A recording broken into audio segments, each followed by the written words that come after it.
தமிழ்நாட்டுடைய துணை முதலமைச்சராக பொறுப்பேற்ற பின்னர் நான் பங்கேற்கின்ற முதல் நிகழ்ச்சியே நம்முடைய மகளிர் குழுக்களுக்கான சகோதரிகளை உங்களை எல்லாம் கௌரவிக்கின்ற நிகழ்ச்சியாக தானாகவே அமைந்துள்ளது. ஏதாவது பட்டமோ பரிசோ கிடைத்தால் அதை முதலில் அந்த குழந்தை தன்னுடைய தாயிடம் சென்றுதான் காட்ட வேண்டும் என்று ஆசைப்படும். தமிழ்நாட்டுடைய துணை முதலமைச்சர் எனும் மாபெரும் பொறுப்பை ஏற்ற பின்பு என்னுடைய தாய்கள், என்னுடைய சகோதரிகள் உங்களை எல்லாம் சந்திக்க வந்திருக்கின்றேன். எனக்கு எல்லா வகையிலும் ஒத்துழைப்பு வழங்கி வரும் தமிழ்நாட்டு மகளிர் மேம்பாட்டு நிறுவனத்துடைய அனைத்து நிலை அதிகாரிகள், அலுவலர்கள் மற்றும் குழுக்களைச் சேர்ந்த சகோதரிகள் அனைவருக்கும் மீண்டும் என்னுடைய வாழ்த்துக்களையும் நன்றியையும் நான் தெரிவித்துக் கொள்கின்றேன். தமிழ்நாட்டில் ஊரக வாழ்வாதார இயக்கம் மற்றும் நகர்ப்புற வாழ்வாதார இயக்கத்தின் கீழே சுமார் 4,73,000 சுய உதவி குழுக்கள் செயல்பட்டு வருகின்றன. அதில் குறிப்பாக நம்முடைய திராவிட மாடல் அரசு பொறுப்புக்கு வந்த கடந்த 3 ஆண்டுகளில் மட்டும் 14,21,985 உறுப்பினர்களை கொண்ட 1,25,750 புதிய மகளிர் சுய உதவி குழுக்களை உருவாக்கி இருக்கின்றோம்.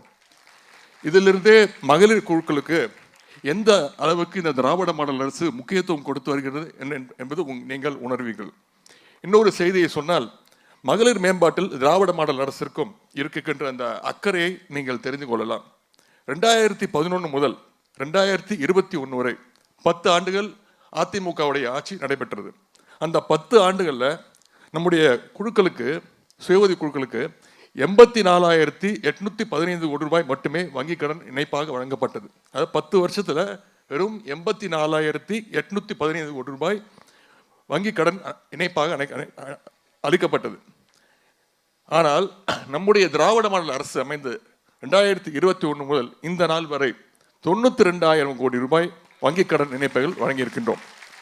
அதிமுக ஆட்சியில் 10 ஆண்டுகள் வழங்கப்பட்ட கடன் இணைப்பு தொகையை விட அதிகமாக நம்முடைய திராவிட மாடல் அரசு 3 ஆண்டுகளில் வழங்கியிருக்கு.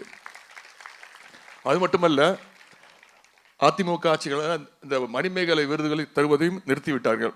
நம்முடைய அரசு, திராவிட மாடல் அரசு அமைந்த பிறகுதான் தற்பொழுது மீண்டும் மணிமேகலை விருதுகளை சிறப்பாக வழங்கி கொண்டிருக்கிறோம். இதுதான் மகளிர் முன்னேற்றத்தில் நம்முடைய திராவிட மாடல் அரசுக்கு இருக்கக்கூடிய அக்கறைக்கு ஒரு மிகச்சிறந்த எடுத்துக்காட்டு. பெண்களுக்கு சமூக விடுதலையும் வேண்டும், அதே நேரத்தில் பொருளாதார விடுதலையும் வேண்டும் என்று ஏறத்தாழ 100 ஆண்டுகளுக்கு முன்பு குரல் கொடுத்தவர் தான் நம்முடைய தந்தை பெரியார் அவர்கள். அவருடைய வழியில் பெண்கள் முன்னேற்றத்திற்கு உதவும் நோக்கில் அடுக்கடுக்கான திட்டங்களை நம்முடைய திராவிட மாடல் அரசு இந்த 3 ஆண்டுகளில் பல திட்டங்களை செயல்படுத்தியுள்ளது. நம்முடைய அரசு பொறுப்பேற்ற பிறகு நடத்தப்பட்ட உள்ளாட்சி தேர்தலில் மகளிருக்கு 50% இடஒதுக்கீடு வழங்கப்பட்டது.